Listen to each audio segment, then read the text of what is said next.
Good morning, good evening to all our participants from around the world. The influx of participants has slowed, so I think we will get started. Welcome all to this edition of the Critical Issues Confronting China series, hosted by the Fairbanks Center for Chinese Studies at Harvard University. My name is Michael Soni, and I have the honor of serving as the director of the Fairbanks Center. And it's my great pleasure to host you today, albeit online. The Critical Issues Confronting China series was, as many of you probably know, established by our dear colleague and friend Ezra Vogel about 8 years ago with the support of Bill Overholt, who you see on the screen as well, and Bill Xiao, two other colleagues at Harvard. And Ezra's goal was to bring informed analysis by scholars, policymakers, and other practitioners to bear on key issues confronting contemporary China to a broader audience, both here at Harvard and beyond. Ezra, of course, sadly passed away last year, but we have decided to continue the series both in his honor, but also because it is so important that people be aware of the challenges facing China, of China's policies and other efforts to deal with those challenges, and the implications for the world we live in. Before introducing our speaker today, let me just make a couple of technical comments. First of all, one of the, much as I wish that we could all be gathered in person and catch up, of course, that is impossible. On the positive side, that allows us to draw on speakers from different parts of the world, which was not possible when we were meeting in person in Cambridge. We do occasionally have to adjust from our normal time of 12:30 a.m., 12:30 p.m. East Coast time in order to accommodate our speakers. And so that's what we've done, of course, this time. We have a couple of other speakers situated in the Asia Pacific region coming up, and we will host all of those speakers either at 9 or 9:30 in the morning Cambridge time. But that will be the exception. As far as possible, we will stick with our normal time, and we will return to that normal time Wednesday next week when we will hear from Bill Bacalus on poverty alleviation efforts and the Common Prosperity campaign.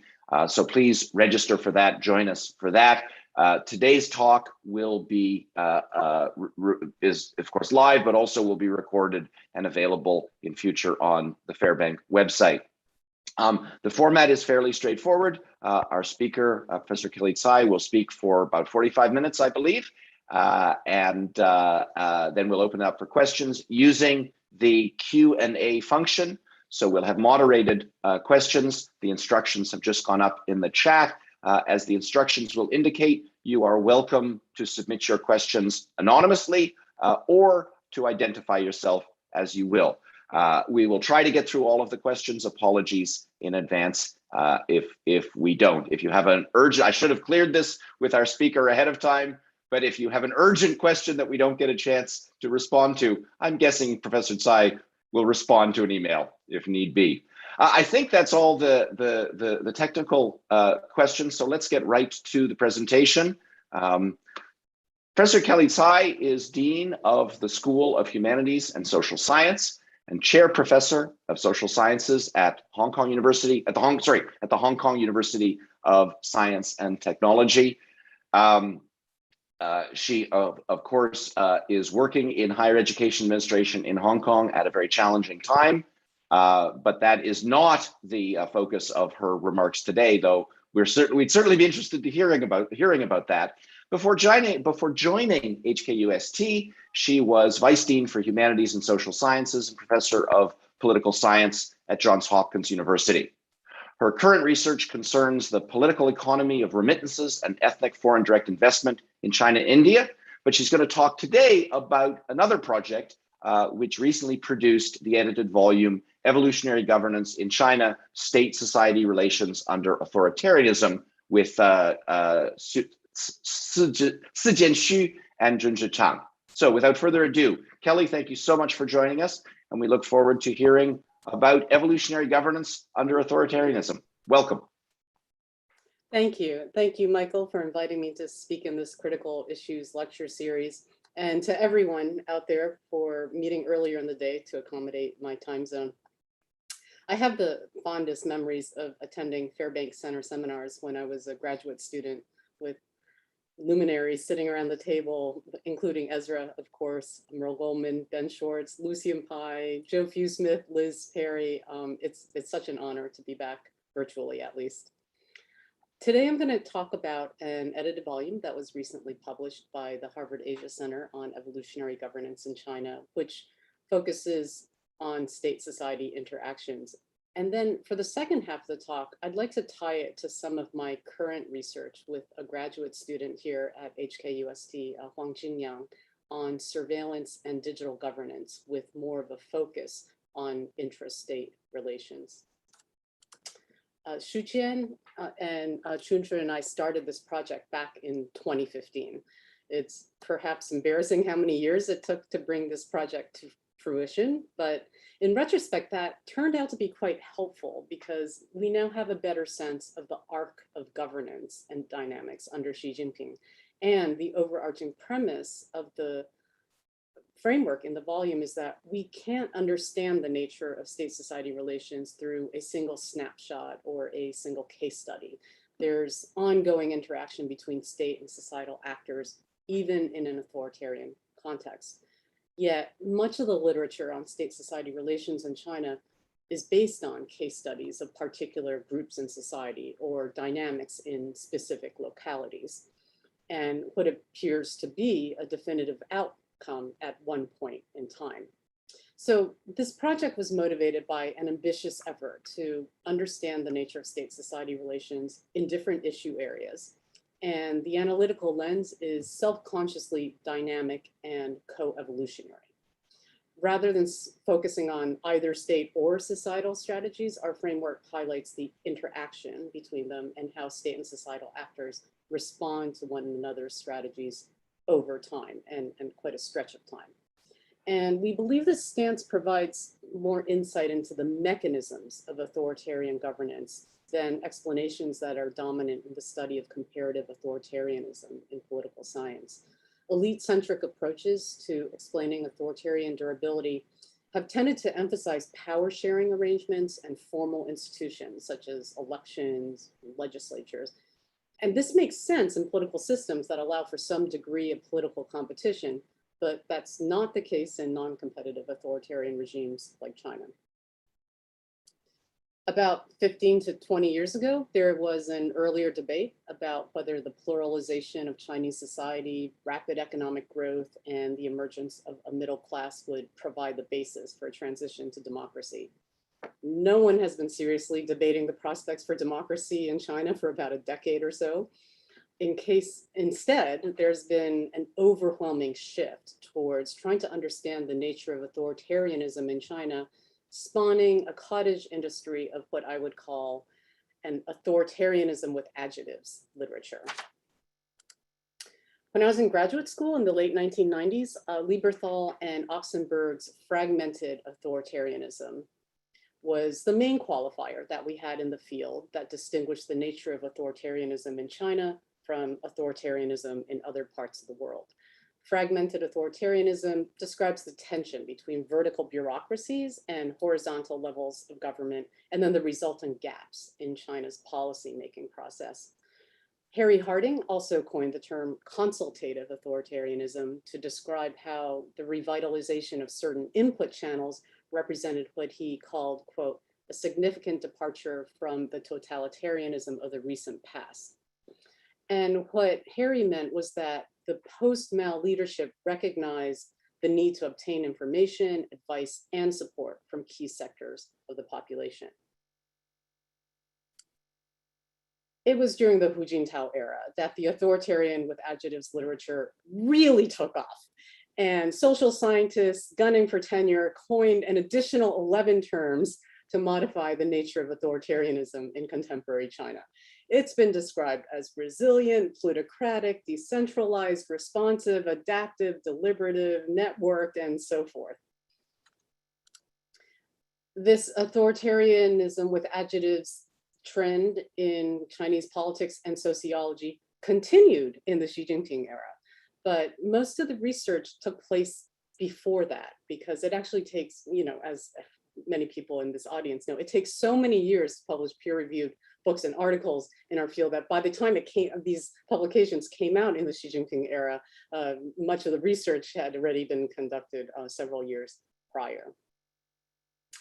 At least 20 different terms have now been coined to describe China's regime and different dimensions of state-society relations. The introduction to our volume goes into a lot more detail about the authoritarianism with adjectives literature, but in brief, they generally revolve around three modalities of governance. First, information flows between state and society. This refers to how the state communicates and collects information from society, and then the opportunities that society has for providing input to the regime. For example, the concept of deliberative authoritarianism derives from the observation that various top-down institutional innovations have increased the scope for political participation and political deliberation during the reform era. And these innovations include things like village elections, public hearings, deliberative polls, administrative litigation, meaning the right of citizens to sue the state, and greater use of people's congresses to discuss policy. Within the category of information flows, there have also been several studies that highlight the role of the media in understanding and shaping public opinion. Anne-Marie Brady uses the term popular authoritarianism to refer to a one-party regime that is highly attentive to public opinion and relies on mass persuasion, meaning propaganda, to maintain its legitimacy. Others use the term network authoritarianism to describe the coexistence of online activism with party state censorship and the manipulation of digital content. In other words, the regime tolerates a certain degree of private expression, but it also possesses the institutional capacity to control information as needed. The second strand of literature tends to focus on mechanisms for holding local officials accountable. So these studies concern the paradoxical vibrancy of offline contentious politics in an otherwise repressive authoritarian context. The terms contentious authoritarianism and decentralized authoritarianism refer to the utility of petitions and protests for central leaders to assess the performance of local officials, since social stability, so stability maintenance Weiwen is part of the cadre evaluation system. And then the third set of studies tend to focus on regime responses to the information received. And Liz Perry's notion of revolutionary authoritarianism points to the long-standing tradition of protest in PRC history. And she's observed that demonstrations are less politically destabilizing in China precisely because protest is routine and officially circumscribed, as she puts it. In what Wenfang Tang calls populist authoritarianism, yes, there are a lot of things to be unhappy about and take to the streets about, but public opinion surveys show that there's actually a fairly high level of regime support. The notions of adaptive authoritarianism, responsive authoritarianism, and pragmatic authoritarianism all point to a flexible and practical approach towards governance. Taken together, all of these authoritarianism with adjectives contributions recognize that the Chinese Communist Party prioritizes regime survival above all else, and that allowing for consultation and participation within limits and demonstrating responsiveness and adaptability all serve a legitimizing function and contribute to authoritarian resilience. My co-authors and I agree with these general observations in the existing authoritarianism with adjectives literature. Rather than introducing yet another adjective to modify authoritarianism, in the volume at least, our volume tries to pull it all together in a broader framework. Sometimes state-society relations are highly charged, contentious, conflictual. Other times, one side may be more assertive, while the other one is more accommodating. And there are instances when state and society actually partner with one another in a collaborative form of co-governance. For heuristic purposes, our volume is organized around a 2x2 framework that recognizes that sometimes the state adapts a hard strategy of engagement, and sometimes it adapts a softer one that's actually more conciliatory and flexible. The same could be said of societal actors. But what are the circumstances under which the party state exerts its coercive capacity versus engaging in more flexible responses or policy adaptations? This is the context for our framework of evolutionary governance under authoritarianism. Conceptually, the essence of authoritarianism is the exertion of political authority, or what Michael Mann referred to as despotic power, including the suppression of dissent and political competition. Throughout the volume, we operationalize political power through 4 indicators, as you can see on the slide. These are all arenas in which the regime may exert its authority at the expense of societal actors. We also view political power as a zero-sum concept under authoritarianism. But governance is different. Unlike political power, governance entails a non-zero-sum relationship between state and society. Governance involves sharing information and cooperation between public and private stakeholders. Engagement by both sides is not only mutually beneficial, but necessary for effective management of public affairs. As Yongnian Zheng puts it, strong state, strong society mode of governance is a win-win situation. Operationally, we assess governance along 4 dimensions. Regime resilience is arguably augmented when these attributes are observed in the analysis of specific issues or incidents. So in our framework, authoritarianism refers to the degree of government, to borrow Sam Huntington, 1968, while governance refers to how the regime actually governs. The volume also attends to the policy outcome of state-society interactions as of 2020. Following repeated state-society engagement, does the relevant state policy change in a direction that responds favorably to societal demands? Or does the policy context in which the initial issue emerged remain in place? To operationalize this framework more broadly, in chapter 2, Shujian and Shunzhi present findings from a quantitative case survey project that compiled 125 cases of state-society interactions that were published between 2005 and 2015 in the 3 leading English language social science journals on China. So China Quarterly, China Journal, and Journal of Contemporary China. They find that the state wields considerable political power when it chooses a strong strategy of engagement with societal actors, but societal actors are able to have impact on both governance and policy outcomes when they pursue strong strategies while the state adopts softer ones. And when both sides pursue soft strategies, there's also a greater likelihood for policy reform. This finding exposes a structural tension in the regime's pursuit of authoritarian resilience. On the one hand, repressive strategies enable the state to maintain political power. That's authoritarianism.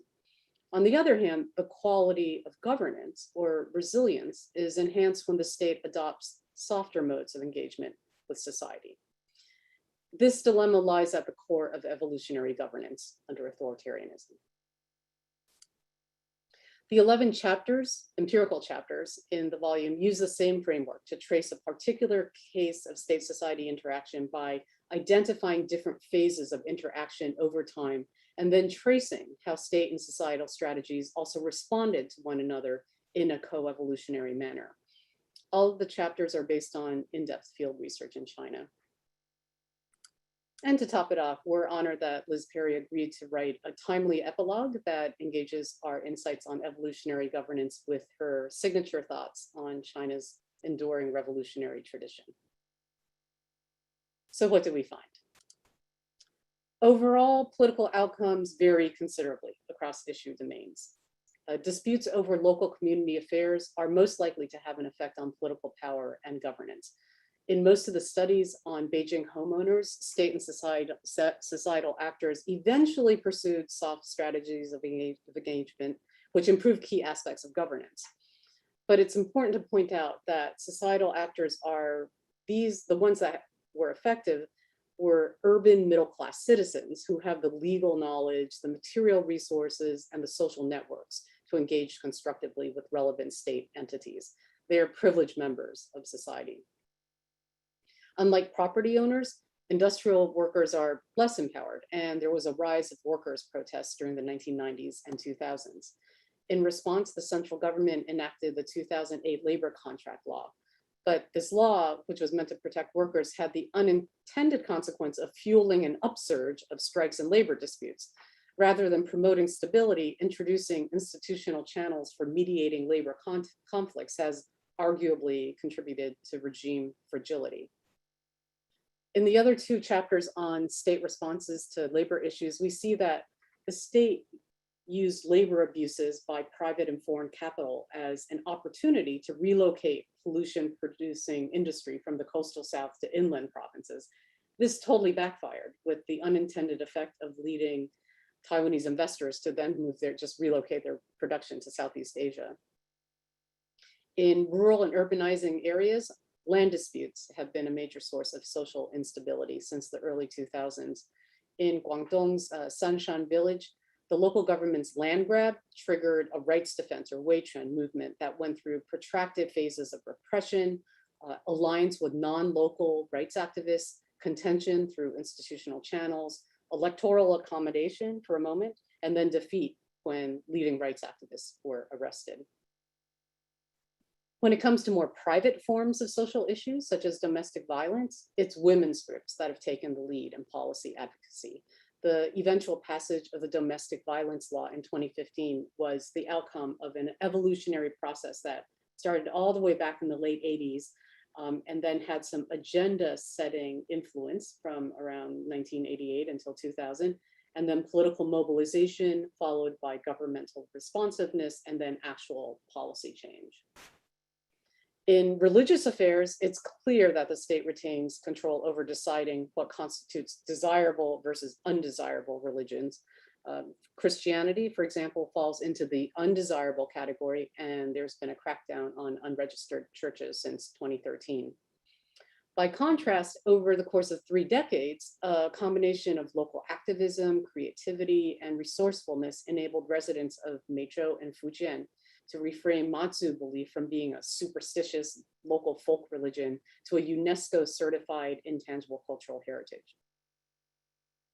One of the advantages of the evolutionary and diachronic stance of this volume is that it enables us to see how improvements in authoritarian governance are nonlinear, hard-won, and also reversible.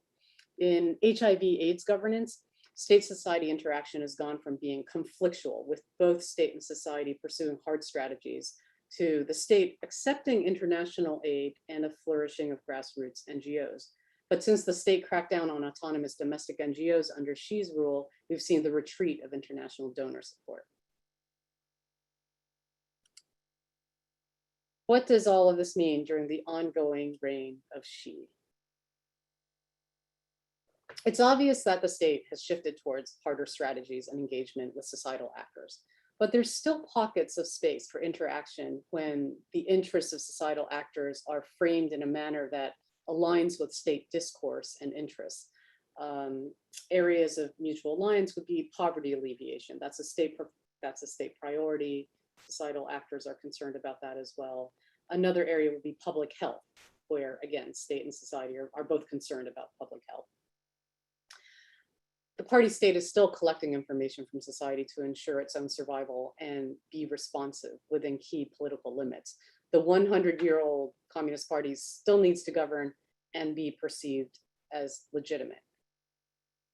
So even though I think as a field, we may have gone overboard with the authoritarianism with adjectives literature, but nonetheless, additional terms have emerged in the context of China's increasing reliance on technology for governance. First, there's digital authoritarianism, which has been a popular term among think tanks like Freedom House, Brookings, CSIS. Even though the Great Firewall has been in place for a long time, the latest cybersecurity law introduced in 2018 centralized all internet policy within the Cyberspace Administration of China, which reports to the Central Cyberspace Affairs Commission headed by Xi Jinping. The cybersecurity law is vast and it continues to grow. It requires all network operators and social media companies to register users under their real names. The law bans content deemed to be harmful to national security, content that spreads rumors or disturbs the public order. Last year, the Cyberspace Administration launched a campaign to clean up illegal political and religious content and has already removed over 100 apps. And in April of this year, the Cyberspace Administration launched a hotline to report online comments that criticize the party. But what does all this mean for governance beyond what we already know about ongoing tightening, political repression, and censorship by the party state over citizens? For the last few years, I've been working with a graduate student, Huang Jingyang, on the political economy of surveillance. We just published a piece in Studies and Comparative International Development on industrial upgrading in the security industry. And this research on surveillance has expanded into the actual implications of digital surveillance on governance in China and led to, I'm embarrassed to say, the birth of another term, platform authoritarianism.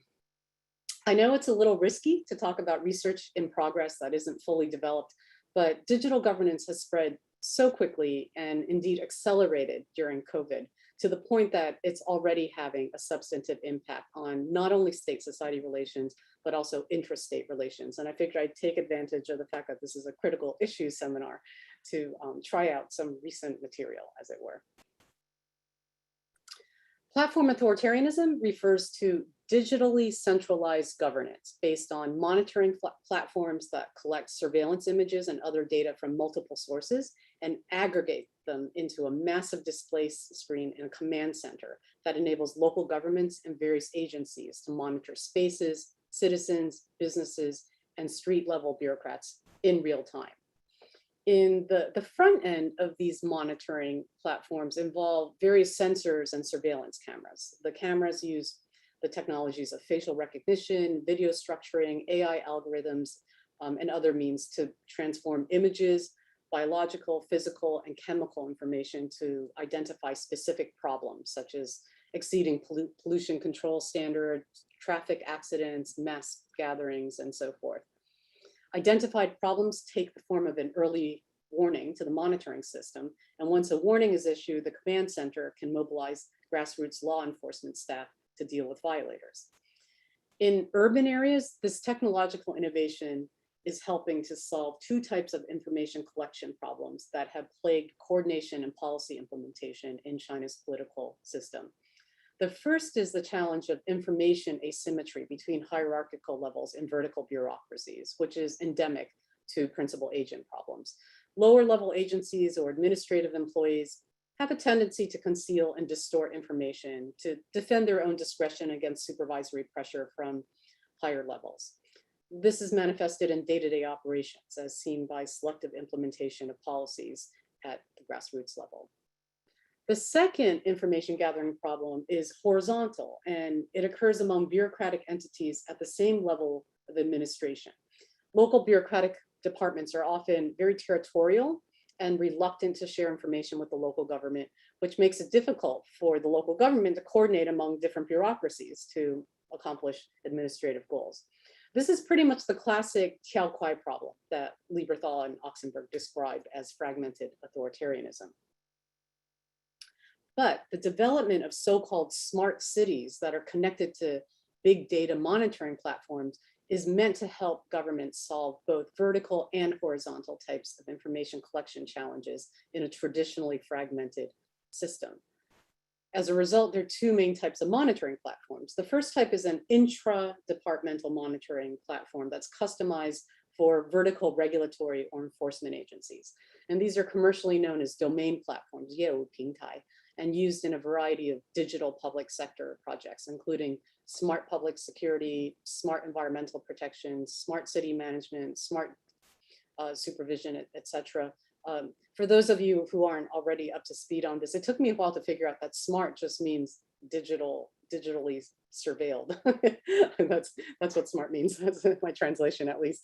The second category of monitoring platforms developed for agencies that really need interdepartmental coordination at the horizontal level, such as political and legal committees, comprehensive governance offices, emergency management bureaus, and local authorities, at different administrative levels, like street, townships, district governments, And commercially, these are called integrated platforms or comprehensive brains, such as smart emergency management, smart comprehensive governance, and smart communities, also known as the Brightness Project or 水亮工程. How well do these platforms actually work? Well, as always, there's variation in practice. To make this more concrete, I'm going to talk about 2 examples of when the monitoring platform systems work, followed by situations where they're really more for show and therefore have failed when they're the most needed. Xi Jinping has emphasized the importance of environmental governance in evaluating the performance of local cadres. And this has been backed up by central mandates that local governments meet very concrete targets to enhance environmental protection. During the heyday of export-oriented manufacturing before the global financial crisis, factories used to just dump their industrial waste into rivers. I mean, it was horrific. Back then, the local environmental protection department either colluded with local factories and looked the other way, or lacked the authority to do anything about that. All of that has changed dramatically. In one of our field sites in southern China, let's just call it Factory City, the local government has developed an extensive data collection and monitoring platform to track pollution emissions within its jurisdiction and to control the behavior of businesses and environmental protection department staff, EPD staff. Now the local EPD has unified all pollution-related data into a digital platform that includes reporting on water quality from monitoring systems in all the townships, air quality data, air pollution emissions, and sewage discharge data. With real-time data showing performance on pollution indicators specified by higher levels, there's a lot more pressure on cadres in the local environmental protection departments because everyone can see how other localities are doing at the same time.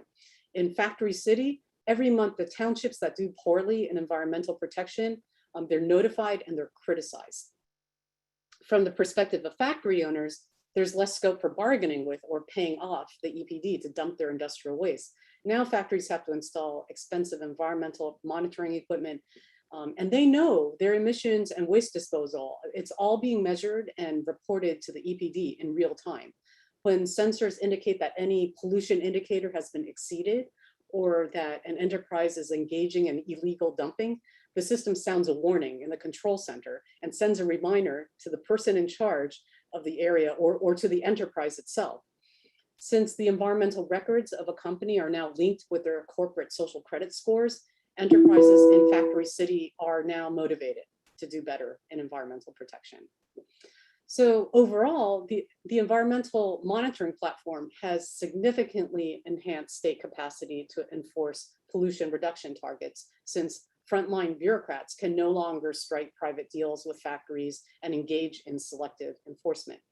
And now the Central Environmental Protection Bureau in Beijing, they have sensors installed in the very same location as the provincial level environmental protection departments and the lower level ones. So they all have their own sensors and they're all cross-checking the data and deal with this vertical tail information collection problem. The second example is about the use of horizontal level monitoring for social management in an urban neighborhood, also in the coastal South, that has a lot of migrant workers and street vendors. In the past, a district leader that was interviewed, he said he had a really hard time maintaining social order in this area because there were a lot of migrants, just a lot of people coming in from all over the place. But since 2015, the security camera footage from both public security, public surveillance outposts that are installed by the Public Security Bureau and privately installed cameras in residential buildings, that's all been integrated into a single monitoring platform for comprehensive social management. In practice, comprehensive social management means that managers in the control center can track the movements of people in the neighborhood throughout the day and see if there are any potential problems like crowds gathering, street fights, parking in non-designated areas, fire hazards, etc. The platform also collects information from grid patrol staff, the Wanggeyuan, and other street level bureaucrats that carry devices with GPS positioning. In this digitalized comprehensive social management system, the command center knows where all frontline staff are at any given point in time, and they can immediately dispatch them to locations in need of attention. This is also a significant change from the pre-platform days when district managers said they actually didn't know where their frontline staff were half the time or what they were actually doing. Interviews with frontline grid inspectors said that they feel a lot more pressure in their jobs now because they can never turn off their phones or venture beyond their particular area of spatial responsibility. At the same time, they also worry that they shouldn't stay still for too long, or it's going to look like they aren't walking the streets and making inspection rounds. While most observers of contemporary China have been focusing on citizens being subject to surveillance, our research on platform authoritarianism shows that the staff of the state are also being surveilled. Frontline enforcement officers are always in a state of readiness because they might be mobilized through either human command or algorithmic deployment. This has not only reduced their autonomy in making judgment calls about how to handle particular incidents, but it's also given rise to what interviewees called the Uberization or Meituanhua of their work. They feel like gig workers or food delivery drivers who are under time pressure to respond to orders through an app, take photos to prove that they've completed the task, and their managers know where they are and what they're doing all the time. E-government service systems and public security monitoring platforms also come with a yellow and red warning system. Towards the end of a particular task, the staff member will get a yellow warning, and if he or she doesn't complete it on time, they'll get a red warning and be disciplined. All of this may sound dystopian and alienating, and from the perspective of some frontline staff, it is. But many agencies and local departments are installing smart platforms just to keep up with the times.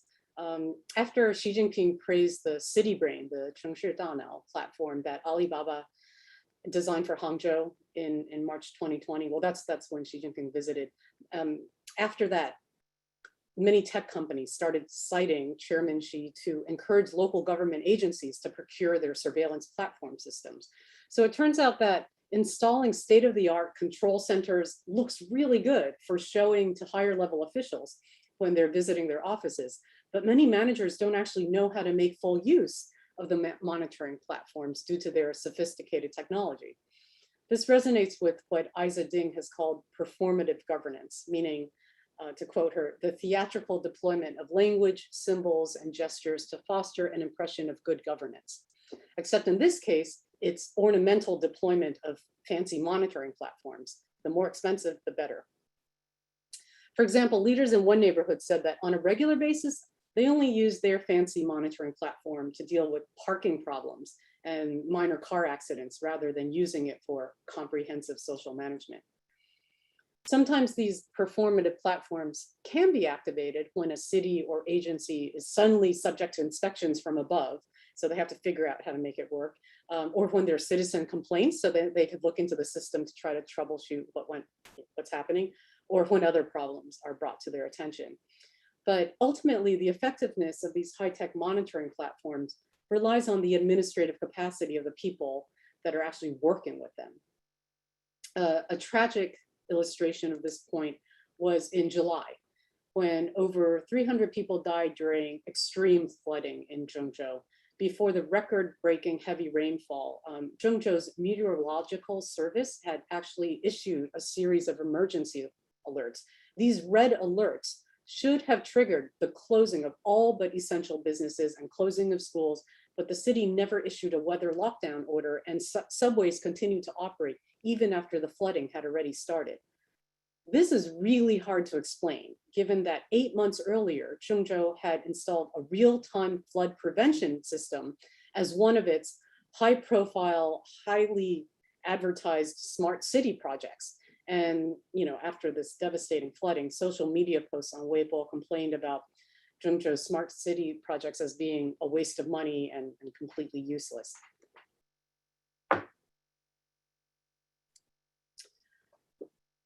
In summary, our edited volume shows why it's important to distinguish between authoritarianism and governance. Authoritarianism entails a zero-sum trade-off in political power between state and societal actors. By contrast, governance can be a positive-sum situation when it comes to state-society interactions, and attending to the quality of governance enhances regime legitimacy. The central government is certainly aware of this, and building smart cities is intended to improve governance. Earlier in the talk, I categorized the authoritarianism with adjectives literature into three main types of governance issues that the terms address: information flows between state and society, mechanisms for holding local officials accountable, and regime responses to information received. Well, platform authoritarianism speaks to all three of these issues. In terms of platform monitoring systems, in terms of the impact of platform monitoring systems on governance, when the platform function as intended by the party state, they are more responsive, but with less operational autonomy and less scope for state-society negotiation. The space for creative ambiguity and local innovation in governance that we saw during the pre-Xi era has been circumscribed by algorithms and constant surveillance.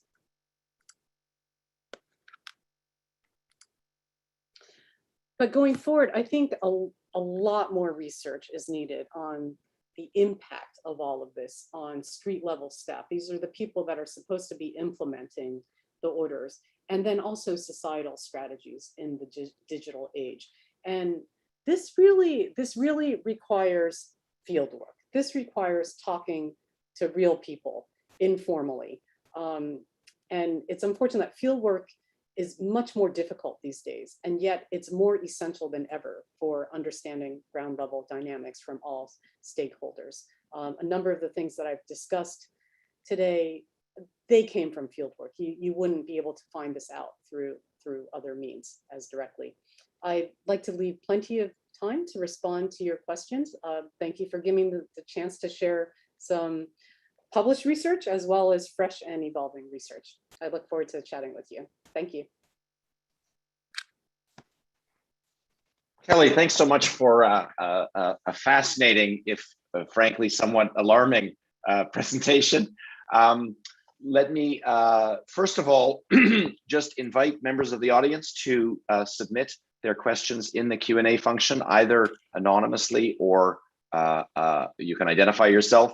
While we're waiting for questions to come in, let me segue from Kellee's very last point about the importance of fieldwork and the challenges of fieldwork to plug an upcoming Fairbanks Center event, an interdisciplinary conversation bringing together political scientists, historians, and anthropologists to talk about strategies for dealing with the changing research environment in China, both as a result of COVID, but in the longer term as well.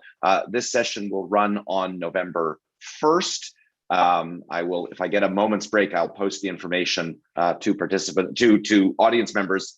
But it's aimed primarily at graduate students and early career scholars, but we think it should be a very valuable, productive set of information, opportunity to share information for all of us who think that fieldwork is crucial. All right, so that plug said, let me make two quick comments and then pose a question. The section on platform. Well, first of all, I've actually been in the market for an electric vehicle, and so I was actually looking at the smart car, and so learning, Kellee, from you what the smart actually means is giving me pause. I might look at a Bolt instead. I can't say that I felt, so the section, your discussion of platform authoritarianism was fascinating.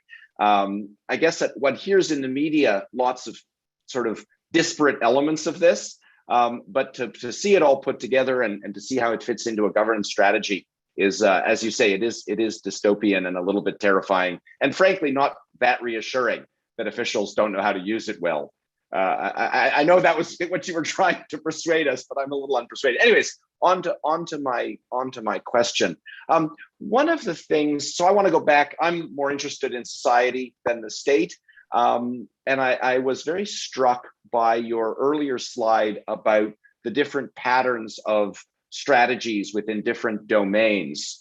One of the things that really struck me from that discussion was that there are clearly very effective communications within domains about what are the strategies that are more effective, what are the strategies that are less effective.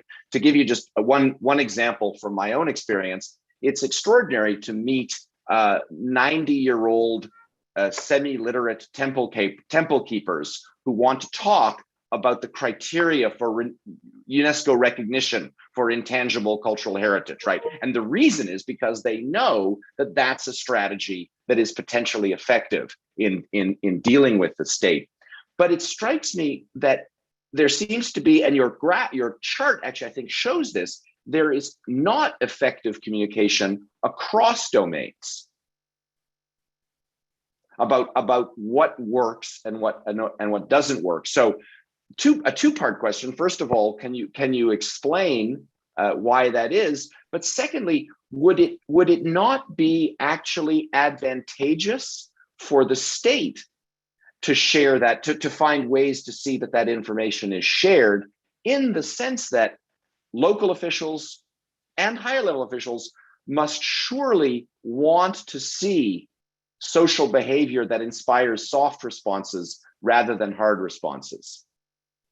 And if an awareness in different domains of what would generate a soft rather than a hard response is more widely shared, that would actually serve the interests both of social activists and of state officials. So I wonder if you could just comment on, I mean, to me, I've presented it as if it were a no-brainer, but obviously it's not. So what are the issues in Chinese society and in the Chinese state that are impeding that learning between domains, absent, of course, how the situation is changing in the new smart era? Sorry, and let me just, while Kellee is answering my long and convoluted question, which was actually long and convoluted for a reason, please enter your questions in the Q&A. Thanks. Wow, that's it's a great question. It's complicated to answer, but I'm going to try anyway. There's been long-standing difficulties in horizontal mobilization within China across regions. So while in certain sectors, and I could see how in folk religion or traditional religion, or even like, you know, among Christians or among workers in a particular factory, they might be able to share information.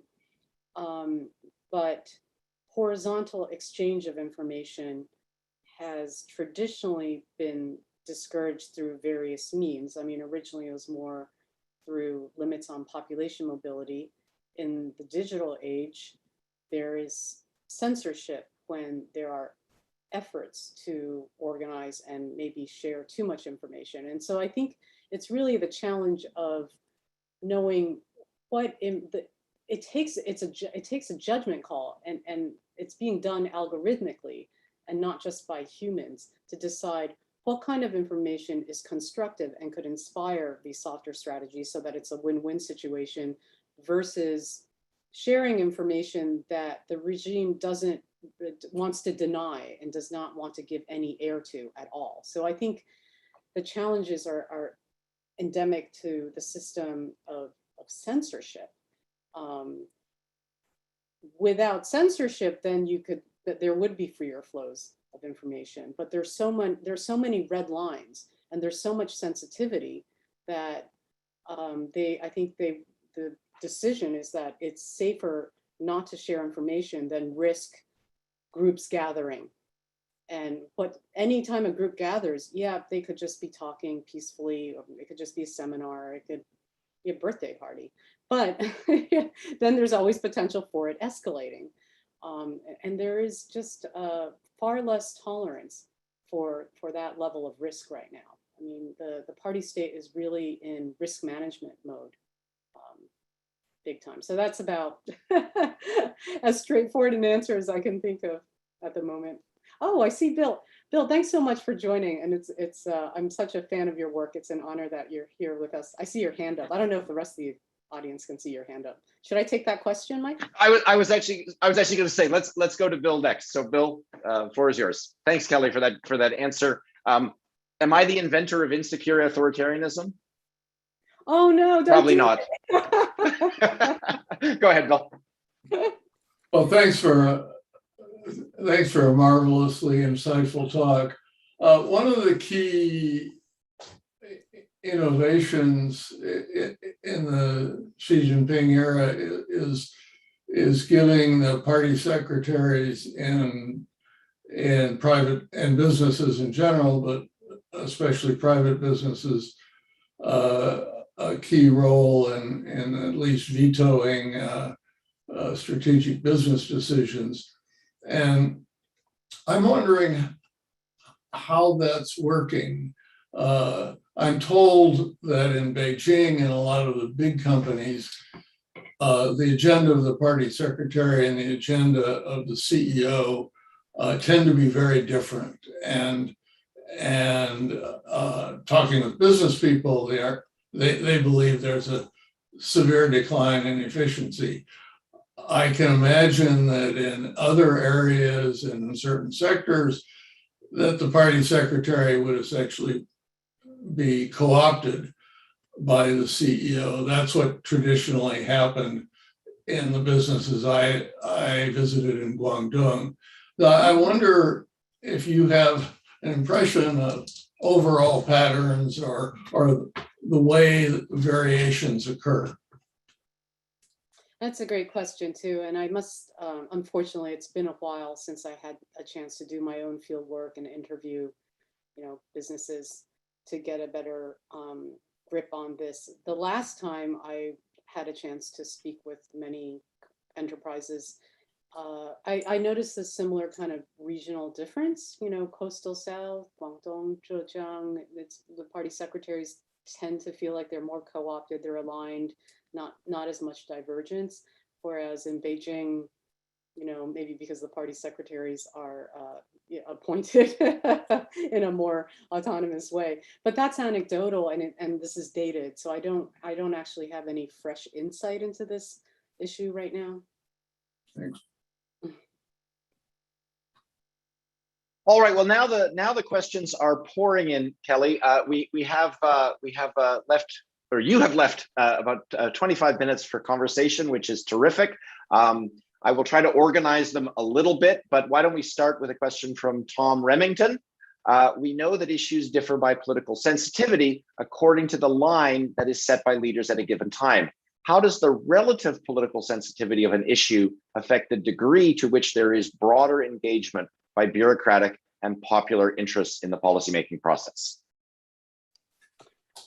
Thank you, Tom, for that question. We were colleagues for a year at Emory when I first started my career, so it's lovely to hear from him.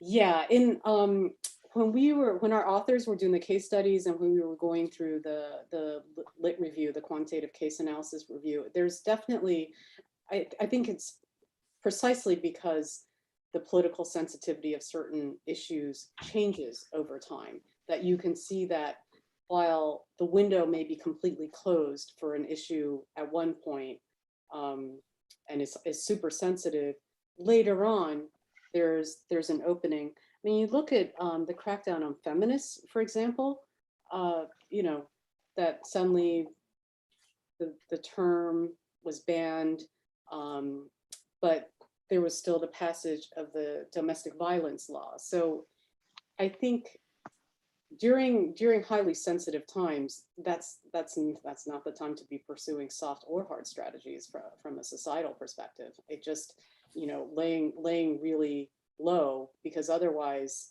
if it's politically sensitive, it's a red line, and that's people are charged with removing those sensitivities, basically. It's kind of that straightforward in terms of the fact that we are operating in an authoritarian setting here. So whether the window will open again, I mean, I think you know, we know when major events are coming up, like congresses, or if there's just been, you know, a devastating natural disaster or pandemic, or you can see also by the pattern of arrests, the types of people that are being detained, what's considered sensitive. Those are all signals that activity in those particular sectors are not going to be, you know, the regime isn't going to be super responsive, let's put it that way, to those issues. So clearly people are paying attention, because we've got a whole series of questions asking you to kind of parse the variation in various elements of the things you've described. So maybe I wonder if it makes sense to ask them all together, or if that'll just be confusing. Maybe I'll ask them in a kind of logical sequence. So let's start. So 3 questions on variation, which you can answer. Do you want me to ask them all at once, and then you can answer them one by one? Sure. Yeah, okay. Yeah. So my colleague Nara Dillon writes, the concept of platform authoritarianism is very interesting, as well as the information overload you describe at the local level. Is there variation across these platforms in how much overload they produce? So that's a question about variation in information overload. We've got 2 anonymous questions. Some local governments do a better job at using digital platform to address challenges. Some others use it for more superficial purposes. Do you see any factors that explain why some local governments are more efficient than others? So that's a question about variation in usage of the platform. And then a 3rd anonymous question asks, would Professor Tsai elaborate on the factors contributing to the sectoral variation in outcomes?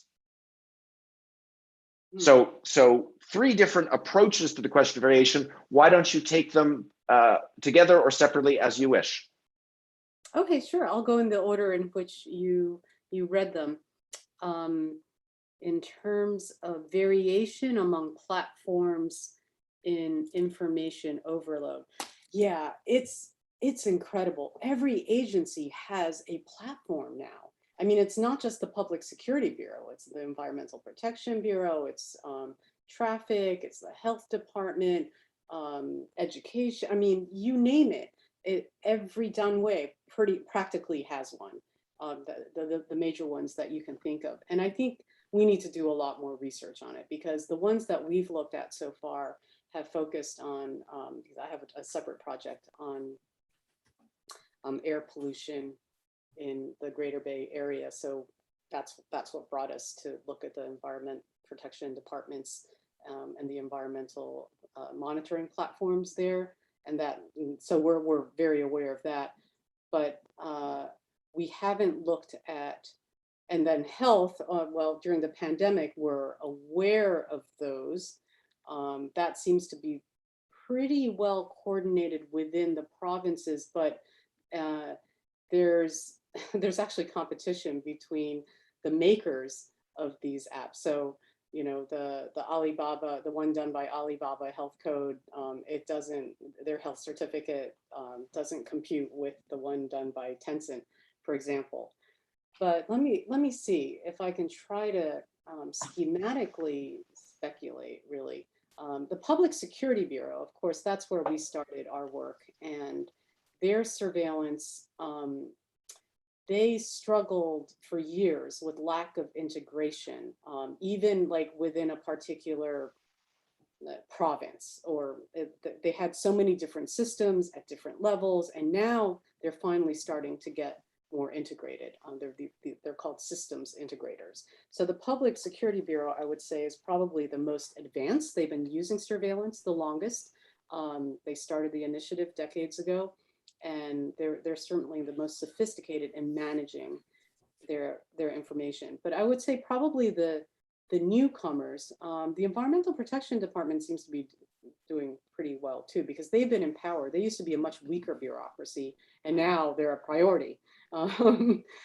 So it would be bureaus that, you know, where I haven't done research in a long time is rural China, actually.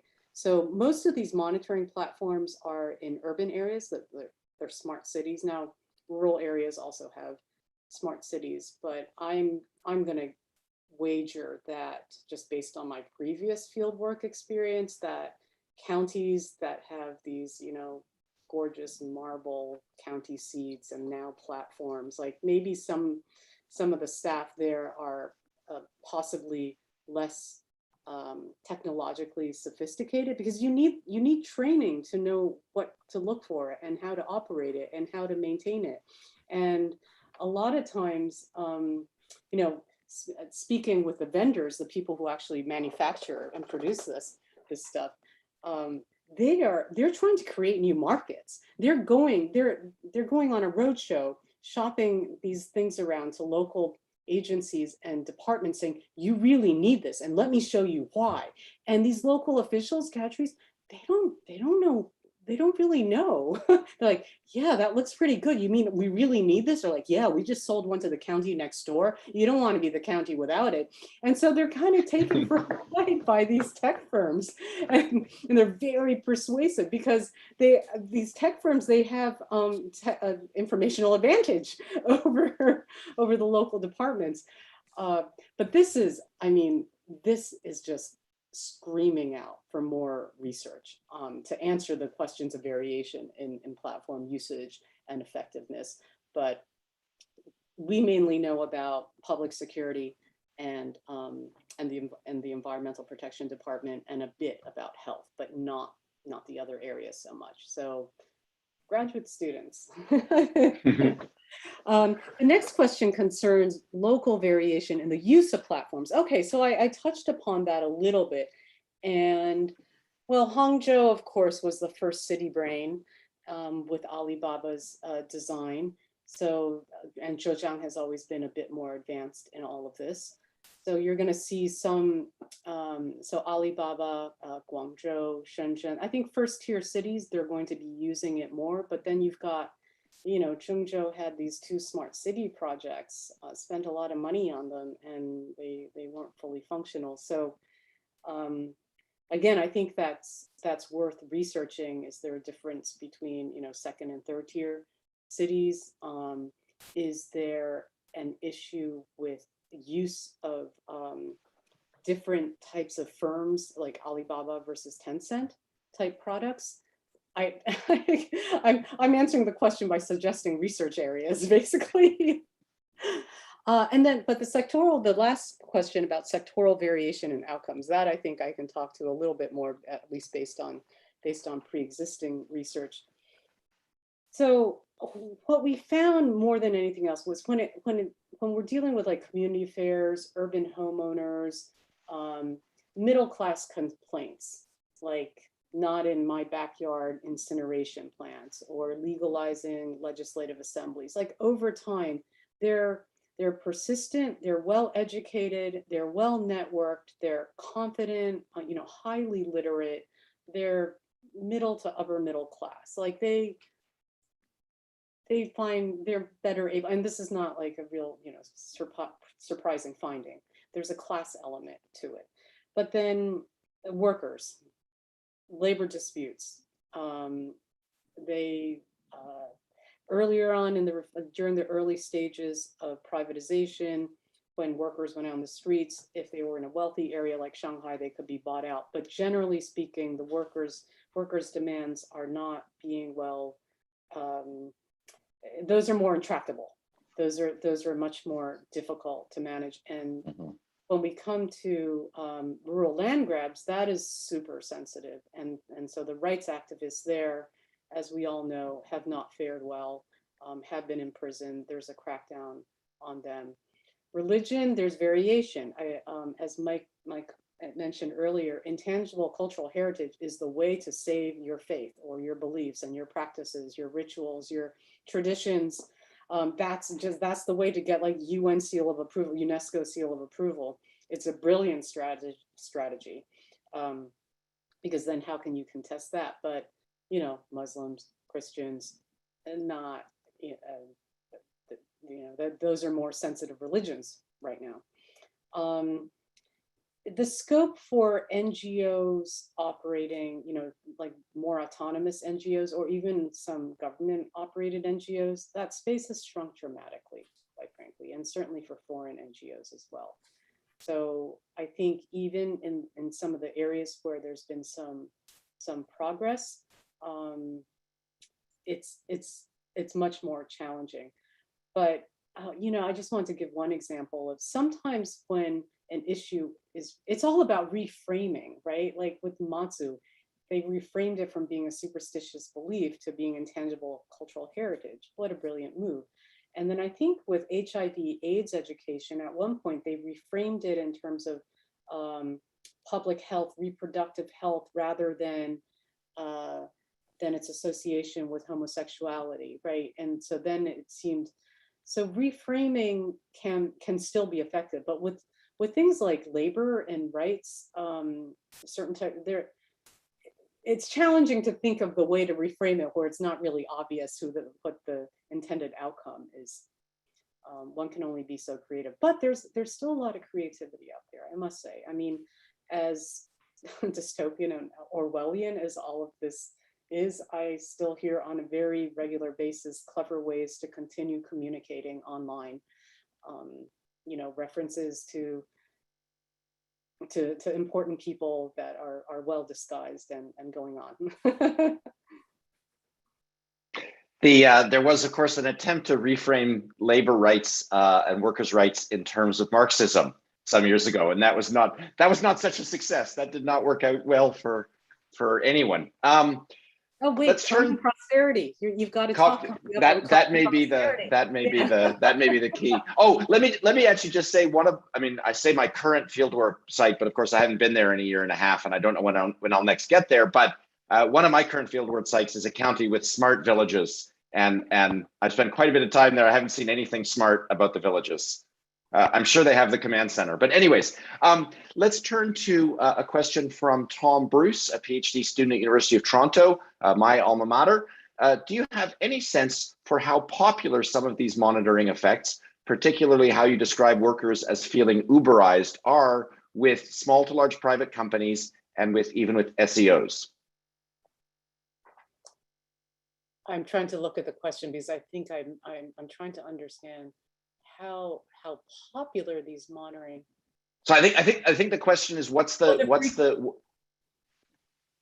frequency of usage. Yeah. Okay. Yeah. Okay. So that sounds like more among businesses. So these days, consumer facing businesses, they pretty much all have apps and electronic payment systems and delivery. I mean, that trend accelerated during COVID to get the products to people, and certainly Taobao revolutionized all of that. And given Taobao, Alibaba's dominance in the area, they've really led in that particular culture. And so if you think about the supply chain, right? I mean, they're the producers, they're the marketers, they're the distributors, and then they're the people who actually like deliver. So the people who deliver, they have it the worst. The Meituan drivers. I mean, that's the equivalent to the sense of Uberization. The people on the motorcycles and just going 10-hour shifts and things like that. And that's the most alienating and kind of difficult. But what's interesting is that and then workers in SOEs. Yeah, I mean, there's facial recognition, though with masks, that's harder. Right now, there's actually quite a variety of different types of apps that are out there to monitor workplace performance. So in the US, I guess we have Slack. Just yesterday, someone from University of Wisconsin's Department of Communications, Tom Shu, talked about Ding Talk and how Ding Talk is used by companies to monitor like constantly, send you messages. You have to, smile on your way in, take a picture of yourself when you check in. And it's just like, there's no release from that. And so it's tech workers are very much monitored as well. And one thing that came up in our conversation with him is certainly, there are different types of labor. There's the type of labor that's very repetitive, perhaps mindless, Fordist, Taylorist, the delivery, those repetitive tasks. I mean, that's just a grind. But then people who work in more creative industries, more intellectual work, you know, they're not necessarily monitored as much. Though there's this whole 996 culture too. And so there's some kind of social pressure, professional pressure associated with that. But I wanted to use your question too, to point to, uh-oh, it just disappeared. Where did it go? I'm sorry, I just clicked that it was answered. Yeah, I think I wanted to mention too that on the public service side of things, that there's right now there are many different apps and they aren't fully integrated yet, and so it'll be interesting to follow that particular industry, because right now the government apps are basically modeled after the commercial apps, the ones used by Alibaba. So it's led to a commercial culture in the delivery of public services. So you might order a bunch of toys for your kid. That same business model has been transplanted into governmental responsiveness to, let's say, reporting on someone who parked in your parking spot, or dumped their garbage in the wrong location. That's what the only other comment I wanted to make. Okay, thank you. That it's happening in universities too, but that's another story. That transformation of the business model. So we've got a bunch of questions outstanding and only about 5 minutes left. I feel like several of the questions you've answered in the course of answering other questions. So if you don't mind, I think we should end with a question that gestures back to history, which is Pat Giersch's question at the very bottom. What might this platform authoritarianism research reveal about changes in or continuities in party state assumptions about cadre discipline and devotion? If decentralization or local autonomy was greater at certain periods in the past, does the smart approach to monitoring activity reveal that we are in a period of decreased confidence in Beijing's ability to maintain cadre discipline? Or is the greater monitoring that we've heard about in your presentation simply a reflection of increased capacity through leveraging technology? Yeah, that's a great question. I mean, I think, principal agent problems, cadre discipline have been endemic. Started during the revolution, during the early years. There's always been a gap between what the grassroots cadres are doing and what higher levels are, because there are, the incentives aren't always aligned. And so I do think that there's a fair amount of distrust of the staff of the state. And this is seen in kind of ongoing corruption investigations. And it's tricky because so much of China's growth and so much was facilitated precisely by them bending the rules and looking the other way. And now the scope for that is so severely circumscribed that local cadres are nervous about being creative or looking the other way. I mean, it used to be that, the Chongguang, the street level staff, they might let go to who set these sidewalk vendors set up when there's, it's like a weekend, no one's around. Why not let them sell a few vegetables or peddle some wares? And now they know they can't do that because there's a CCTV camera there right now. And the Gotihu, the vendors themselves, they understand too. It's not, there's just, so that's really, I think, in some senses, unfortunate, probably cut down on corruption pretty significantly as well. So I think it's not just technology. I think, there's, of course, it's a confluence of the arrival of technology during a climate of distrust and trying to clean up the party. I mean, that's a real theme that's come back. Great. Well, we have a couple more questions, but we are at time, and it is the middle of the night for you.